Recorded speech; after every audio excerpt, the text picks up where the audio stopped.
आपल्यासोबत पुणे शहर काँग्रेसचे शहराध्यक्ष अरविंद शिंदे आहेत. पोलिसांची तुम्ही भेट घेतली आहे, काय नेमकं म्हणणं आहे, काय तक्रार नोंदवली तुम्ही?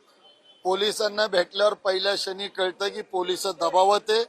आमच्या कार्यकर्त्याची डोकी फुटली, गाडी फुटली असताना सुद्धा पोलिस आमच्यावर गुन्हा दाखल करणार आहेत. आता आम्ही त्यांना सांगितलं काही हरकत नाही, आम्ही असे खोटे गुन्हे तुमचे पहिलेही बघितलेले, तुम्ही आमचा पहिला गुन्हा दाखल करा. ज्या व्हिडिओमध्ये दिसतंय चितवणीखोर भाषण धीरज घाटे महापौर करतायत, दुष्यंत मोहोळ करतायत, दगडफेक करतायत, त्यांच्यावर गुन्हा दाखल करा आणि काय खोटे गुन्हे आमच्यावर दाखल करायचे तेही करा. त्यांनी एक व्हिडिओ पोस्ट केलेला आहे ज्याच्यामध्ये काँग्रेस भवन मध्ये तुमचे काही पदाधिकारी हे काठ्या बांबू घेऊन आलेले होते असं, आणि तुम्हीच हे सगळं आंदोलन हिंसक केलं असा एक आरोप केलेला आहे.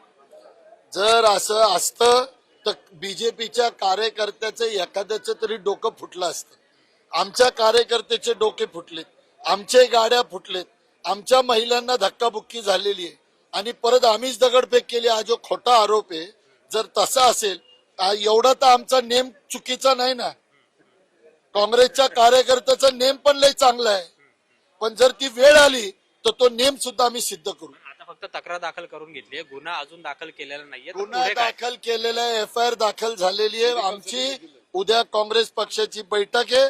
जर त्यांना अटक झाली नाही, कायदेशीर त्यांच्यावर कारवाई झाली नाही तर मोठं आंदोलन पुणे शहरात उभं राहणार. भाजपकडून महापौर या आंदोलनात पाहायला मिळाले. हे संविधानिक पद असताना महापौर अशा पद्धतीच्या आंदोलनामध्ये येणं, काय याच्याविषयी काय वाटतं? तुम्ही सुद्धा नगरसेवक आहात. इतिहासात पहिल्यांदा संविधानिक पद येते. महापौर पद हे गरिमा आहे, महापौर पद हे पुणे शहराचं पद आहे, पण त्यांनी ती गरिमा धुळीला मिळवली आणि आंदोलनामध्ये चितवणीखोर भाषण दिलं.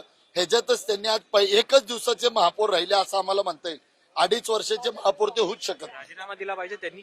100% राजीनामा दिला नाही तर मुख्यमंत्री किंवा राज्यपाल ज्याला जो अधिकार असेल निलंबित केलं पाहिजे. खूप खूप धन्यवाद. तर काँग्रेस आता आक्रमक झालेली आहे. जोपर्यंत कारवाई होत नाही तोपर्यंत मागे हटणार नाही अशी भूमिका घेतलेली आहे आणि उद्या पुन्हा पुण्यामध्ये काँग्रेसने बैठक बोलवलेली आहे, ज्याच्या पुढे पुढची दिशा ठरवली जाणार आहे. कॅमेरामन तुषार नानावरेसह अमोल धर्माधिकारी, लोकशाही मराठी, पुणे. लोकशाही मराठी ऐका, पहा, जागरूक रहा.